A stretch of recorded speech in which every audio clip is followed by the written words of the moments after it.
Lazaro. Amen. Mga kapatid, tunay na nalalapit ang pagdiriwang ng pag-istahan ng ating nakikita patron sa San Agustin kung lahat at namagig, alin ang manalangin upang ang ating pananampalataya pagkalagi at ang ating mga kahilingan ipapaulakan. Manalangin tayo.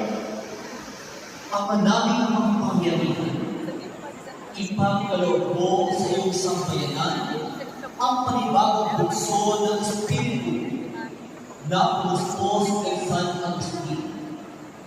Malubos nawa sa amin ang pananahan ng Espiritu upang ikaw na batis ng karunungan ay magbunsod ng aming pananapit at ikaw na bumad ng buhay ay aming masaksi sa pamamagitan ng Kristo kasama ng Espiritu.